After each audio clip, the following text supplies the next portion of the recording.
This is RealAg Live.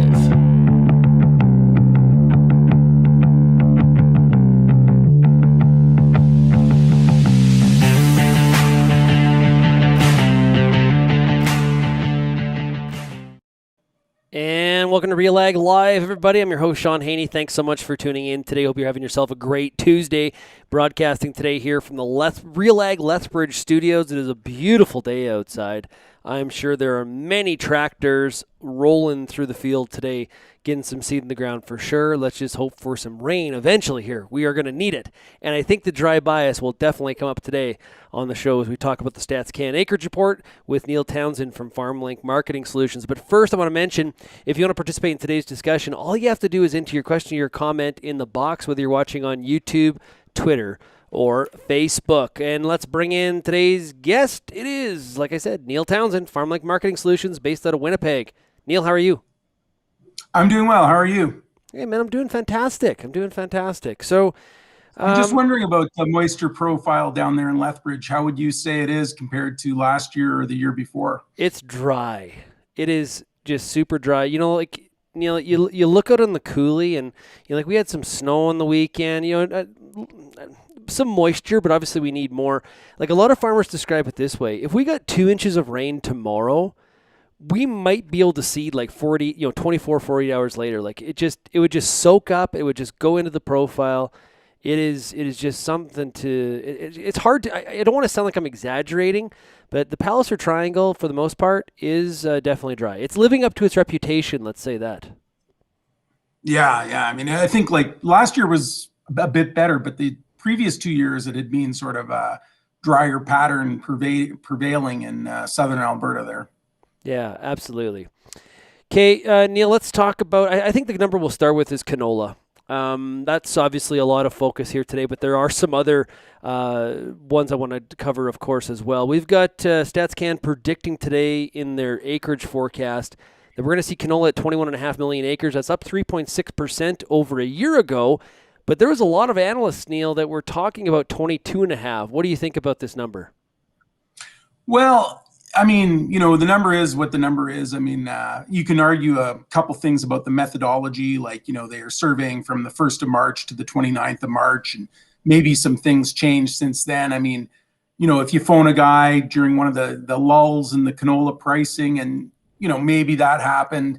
As I always say about this sort of crop prediction, even at the level that StatsCan and the USDA do it at, it's one part art, one part science. And definitely StatsCan, like, it's an art form to talk to farmers. I mean, you've got to figure out which farmers are telling you the truth, frankly, and which farmers are exaggerating or under-exaggerating. But I think the 21.5 number, the biggest thing it does is if it had come out at 22.7 or 22.6, which was the industry average, then, all of the line companies and all of the buyers, they could have just, that is what it is, right? This way, there's going to be an argument about what it is, and we really won't know what the acreage is until, the December report from StatsCan. Yeah. Lindsay points out, though, farmers never bullshit in surveys, Neil. No, exactly. One of my first jobs in the industry was doing the StatsCan surveys. When I was a much younger man, I even had hair back then. Like I worked there for a couple of weeks. Like I wasn't really familiar with it. It's just you phone and you ask these people the questions. And by the end of it, I was kind of thinking like, I wonder how accurate that is. But, there's definitely, methods to kind of account for that. But one thing I would say about, and this goes to the USDA as well, and it's actually to the core of how we're gathering statistics for agriculture, is that I would say that, 2021, post sort of Trump or even before Trump, like we're in a much more cynical age and we're in a much more distrusting age. And I think a higher proportion of people are, concerned about people phoning them and asking them for information. And it seems like a riskier endeavor to give it. Now, I would also argue that, if we could get some more data that we could hang our hat on, everybody should be better off from that. We would have a little bit more power tilted in favor of the general versus the specific line companies. But I don't foresee that happening anytime soon. It is kind of a weird situation where this one is a survey where they phone farmers. Farmers give the answer. The data comes directly from the horse's mouth, so to speak. And then depending on how when that information is aggregated, put together, depending on how it comes out and how it reflects on what farmers want to hear, farmers get super pissed off about how the fact, well, this number's wrong. Well, who gave the farmer the number, or who gave StatsCan the number in the first place? It came from those people that are it's a weird sort of circular issue. At the end of the day, it's an estimate. This isn't the for sure. The next report will be in June, correct? Yeah, I believe so. Yeah, I believe it is June. right.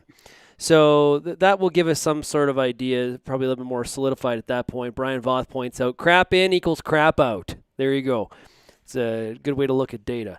Okay. Like just focusing on the number though, the 21.5, it's definitely in the realm of plausibility. Like, again, it's like people arguing about ending stocks in different countries. Like nobody on earth knows exactly what the ending stocks are. The key thing is having a benchmark number that enough people believe in that we can trade with some viability. And I would say like 21.5, I think it's a little low. I think probably a bit more acres shifted to canola as we got up to like close to $900. But there's also no doubt in my mind that, new crop canola, didn't tell the same story that old crop canola told, right? So, farmers weren't necessarily, they weren't looking at 18 to 19 to $20. It wasn't, like a foregone conclusion that canola should be the big winner. I mean, we have a lot of crops with some pretty good prices and a lot of crops that have a lot of liquidity off of the combine, including, barley and even oats to a certain extent, which didn't gain any acres. But I mean, there's good ROIs on that. So I think 21.5 is probably a little light, but I also think those people who are thinking 23 or 23 and a half or 22.8, I think that's a little heavy just given all of the circumstance that the farmers are facing right now. Yeah, I've heard, kind of two explanations today on the acres number. It shows the dry bias, so we lost some of those fringe acres. They moved into something like feed barley, which is up significantly, up 13.9%. Up 1.1 million acres to 8.6 according to the forecast. And the other is disease pressure, things like clubroot impacting people's decision and maybe preventing them from tightening those rotations even further. And like you said, there's other options on the table. Now, feed barley, one of those options, clearly very popular. Do you believe the feed barley number at 8.6? It was a little bit higher than ours. We were at about 8.3. Again, we have fairly good coverage across Western Canada, but we don't cover every nook and cranny just because we don't have feet on the ground in those areas. So, we have to kind of extrapolate what we think is happening in, say, the Peace River District is an example of an area that we don't have personnel in. But yeah, I think 8.6 is within the realm of plausibility. Again, it's, as I say, it's higher than us.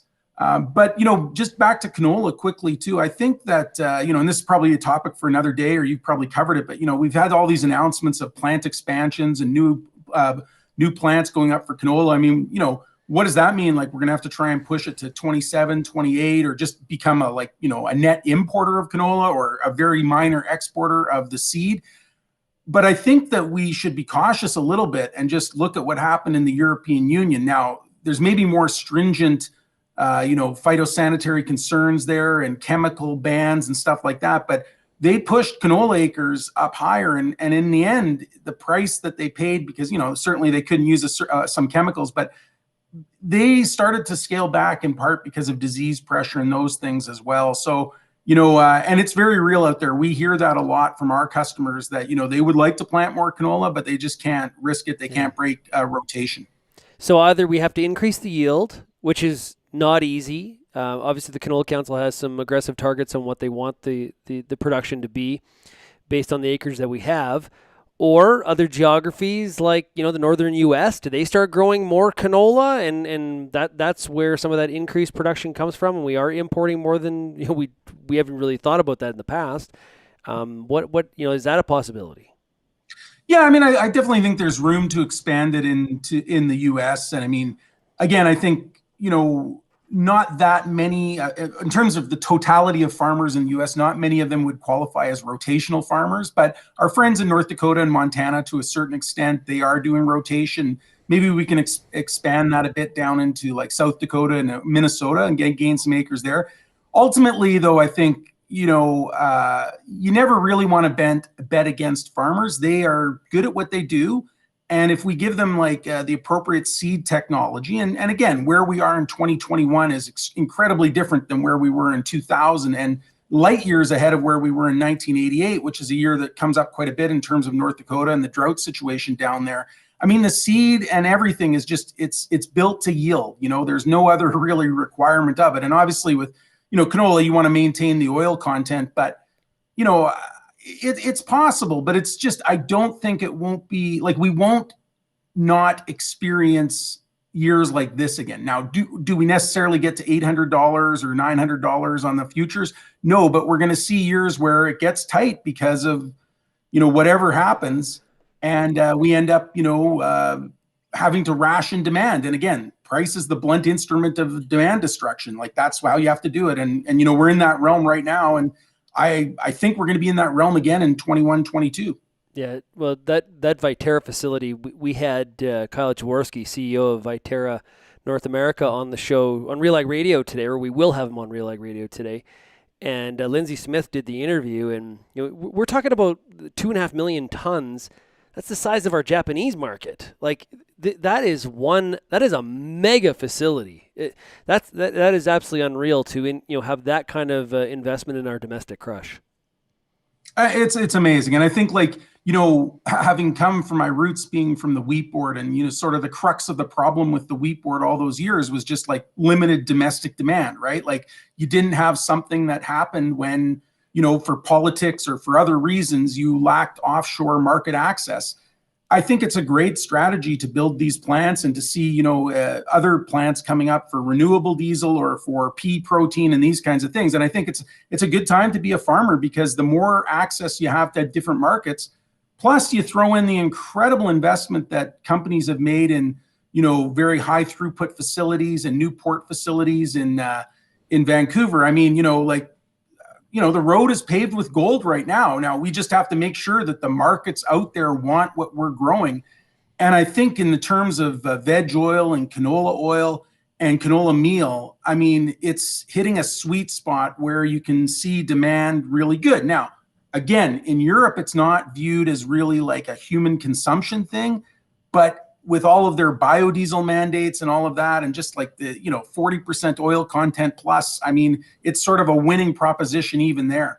Yeah, when the USDA approves canola as a feedstock for renewable diesel, look out. That's a big factor in this whole discussion. And I think a lot of people in Western Canada are trying to become experts on California environmental policy. Yes. I have typed and said the word renewable diesel so many times in the last 6 months. It's definitely something that's going to be on everybody's radar here, if it is not already, very, very shortly. So spring wheat. Okay, that's one of the crops that would be deemed probably an acreage loser as a result of some of these gains in the other crops, down 8.8%, expected to be 16.34 million acres. And what do you make of it? Well, I mean, again, it's a price signal that the farmers received. That being said, I mean, I would say in the last 3 or 4 weeks, spring wheat has sort of, sprung back. It's showing some signs of life. It's regained a premium over soft red winter for the most part. And, you'd have to be very concerned with the situation in North Dakota. It's extremely dry there. I mean, they have a topsoil and a subsoil moisture problem that extends into Montana. And again, the worldwide wheat S&D is not as attractive maybe as what we see in the U.S. corn or the U.S. soybean situation, but it's like, I think one of the things we've maybe underplayed over the last 5-10 years is just how every single year wheat consumption is going up. It's steady like a clock, 1-2%. And I mean, a lot of people who maybe weren't eating as much wheat previously, they're eating more processed foods, more packaged foods, more ready-made foods that contain some wheat. So we've got a long list of customers, much more lengthy than the customers we service with canola. And, it's a good market. And we also have winter kill situation in Russia, which was a little worse than expected. And a winter kill situation maybe in relatively minor areas of the U.S., but certainly something that's supportive. So I wonder if spring wheat won't get back 3, 4, 500,000 acres here at the end because, it's dry out, it's a grass, and, plant and dust, bins will bust. I mean, the modern wheat seed, it needs water, but boy, can it tolerate some periods without it. Well, and let's talk about Durham. Jim Hale farms in Lancer, Saskatchewan. He brings it up. He knows the Palliser Triangle and what it can be like to farm in a desert very, very well up there in Lancer. He asked, does the run-up in Minneapolis wheat help lift Durham? I will say Durham acres basically flat at 5.7 million acres expected by StatsCan. What do you think? Well, I think Durham's going to lift Durham itself, but because I think number one in Canada, I think Durham has lost some acres over the last couple of weeks. And it's lost, some acres on sort of, it's hard to even describe where the Durham area starts and where it ends now. It's different than it was 10, 15 years ago. But I think in sort of those areas where some of the newer varieties of spring wheat offer, equal yield outcomes or even better yield outcomes, there's been some shift from Durham to that. Now, again, am I talking about a loss of 500,000 acres? No, not necessarily. But I think that the number is going to be closer to 5.3 or 5.2.5, something like that, 5.25. The bigger question is, what is the scenario in North Dakota? And it is ground zero of the drought. Mm-hmm. They need rain, immediately. They're going to need more than average rainfall. And, I think if we start to slice that crop down to size, we're going to see more U.S. demand for Canadian durum, something that, there's been some, but it hasn't been a big story over the last, say, 12 months. I think we're going to lose a little bit of demand in North Africa and a little bit of demand into Europe, but not tremendous amounts. And then the other kind of hopeful thing from a Canadian standpoint is, Turkey. They're also very dry in Turkey. I mean, they are having a horrendous time at the moment with coronavirus. But the Turkish business model is, sort of break bulking durum and selling it to other places. So I think we'll see, good demand into there, especially if they stay relatively dry. So I don't see a collapse by any means in the durum market, but I just think it's going to be, the fate of where the price ends up. If it's an $8 type animal, like $8 to $8.50 animal, or a $9 to $9.50 animal, is going to depend on the outcome in North Dakota. And if that gets significantly worse, which by no means am I saying it will, then sort of Bob's your uncle, and then at that point we can maybe be very bullish for durum. But we're not currently bullish for durum, other than the fact that we think that the drought in North Dakota is worrisome. Got a comment here. I always love your sayings too, Neil. And APMPC says, spring wheat has sprung back. Good one, Neil. They like that one. Okay, let's talk about special crops. And, interesting enough here, we've got lentils basically flat, 4.2 million acres. We've got field peas down almost 10%, down to 3.8 million acres. Chickpeas really taken on the chin on a percentage basis, down 28.7% to 212,000. Are you at all surprised on the setback here for pulse acres? No, I think it's been a frustrating year overall. I'm not, again, talking about any individual farmer, but I think the lack of the chickpea market is sort of unambiguously bearish. So that one's not surprising. The market's had, sort of an oversupply, limited demand, so that, on its own rights, it should be where it's at. Yep. The lentil market's probably a little bit more frustrating because I think the container shortage, and, it's an extreme, severe container shortage. I think that's sort of, it's compromised maybe some companies in Western Canada too, made some financial problems happen that, otherwise, wouldn't have happened maybe without the container shortage. And I think that, that market signal's sort of gotten out to people. Now, again, lentil prices since this survey was done have sort of, strengthened across both for new and old crops. So, maybe it's clawed back a little bit.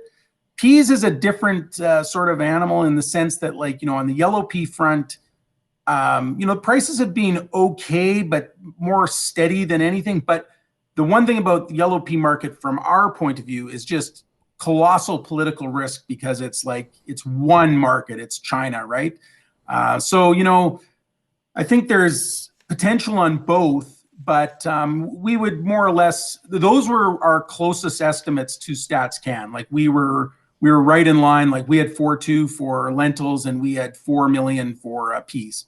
I like how you put that there's colossal political risk with the fact that our market, our export market for peas is China. It's almost like, you think about it, is all this increase in domestic canola crush, that's our diversification for canola away from having to be so reliant on the Chinese market. Yeah, I mean, I think that's the real strength with canola this year, is that we have 3 markets that have, well, and maybe more, but 3 for sure that have taken more than 1 million tons. And, again, that's what you want. I mean, you want broad-based diversification. Now, I mean, again, I'm not an expert in Chinese relationships, overall.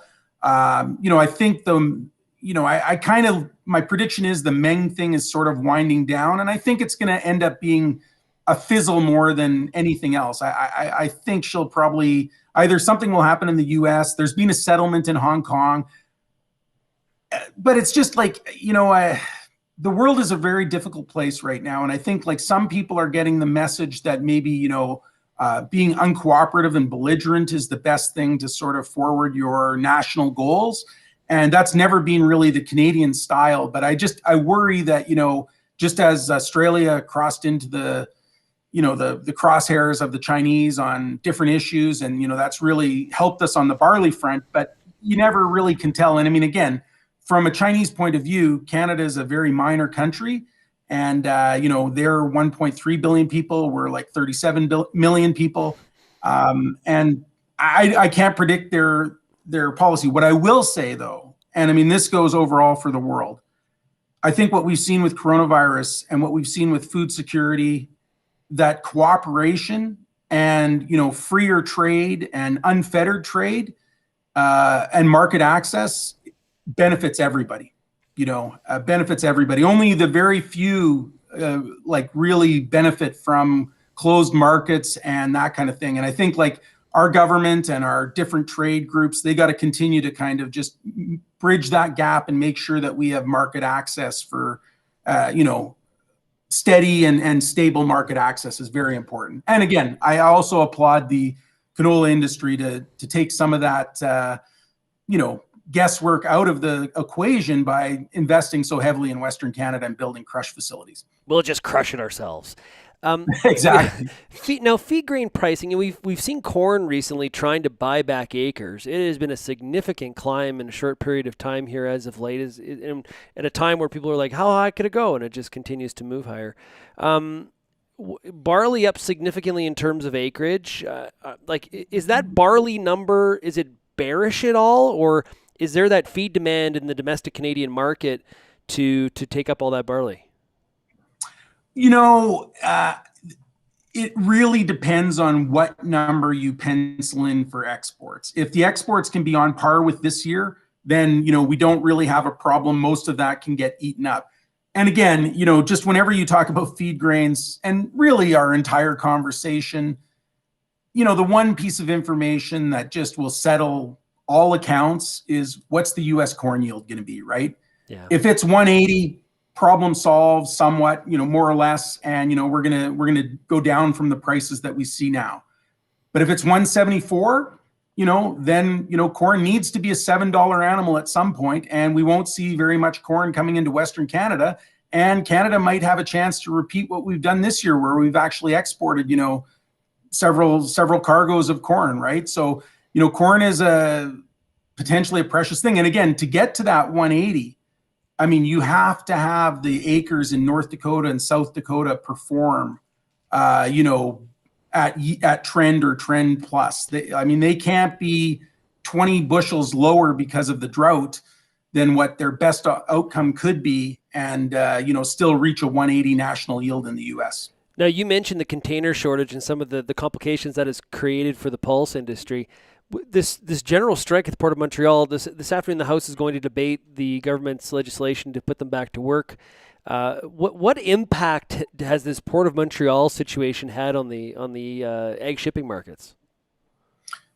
I don't know specifically again, but I mean, I would say that anytime you see a strike in a key export facility, I mean, it's not ideal situation. Again, I think like a strike in Vancouver would be much more devastating for Western Canada than one in Montreal, but it's still a vital and necessary thing. And again, one thing you would be somewhat concerned about looking forward over the next year and a bit is, if we do see some inflationary concerns that, a lot of people have talked about, and, stuff costs more.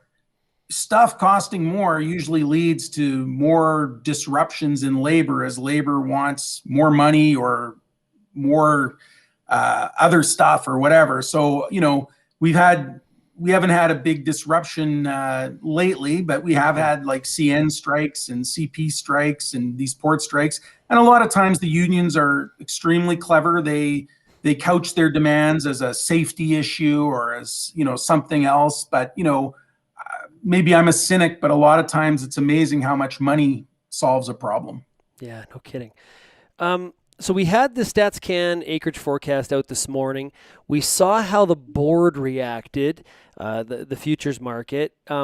Any pricing action, say today, that where it pops up to you where you're like, well, that is interesting. Like, canola in the new crop, or sorry, actually in July was down 2.9. That's not new crop. I don't have it on the board here. Spring wheat down a little bit. Like, is there anything that happened here today where you're like, wow, that the reaction was not what I thought it would be? Canola was down 4.5 in November. Yeah, like the short answer is no. Nothing surprised me today, and I don't think that this was a market moving report. And like the terminology we used from FarmLink was just that happened, right? And I think the market sort of learned, that StatsCan is just something. And again, I think just in the very nature of the report where the survey ends on March 29th, it just lacks sort of a resonance in the marketplace. Today when I woke up, I just thought we were up strong yesterday.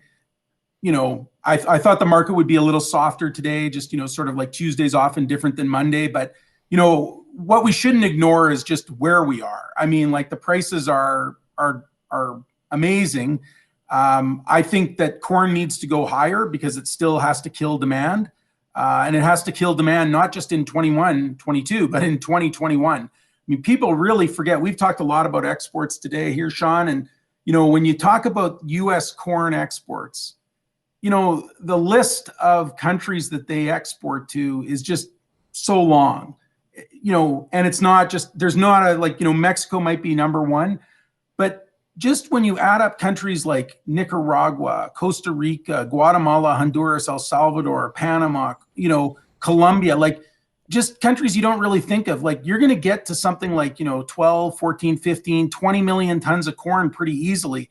And none of those countries really have the kind of buying power where they can buy a year's worth of corn at one time. I mean, they are hand-to-mouth buyers, and they're going to be buying every month for shipment every month. And, that's something I think that could become a bit bigger story here as we move towards the final portion of their marketing year. And again, like their ending stocks are forecast at about 1.2 billion. I think they're going to be closer to 1 billion, but there's a chance that, come September 1st, that it's even less than that. And, again, right back to where we started from. What's the U.S. corn yield going to be? No kidding. Hey, Neil, really appreciate you joining us here today on RealAg Live. All the best to you. Appreciate the analysis. Great stuff, as always, from FarmLink Marketing Solutions. Thank you very much, and keep doing the great work you're doing, Shaun. I really appreciate RealAg. Thanks so much, buddy.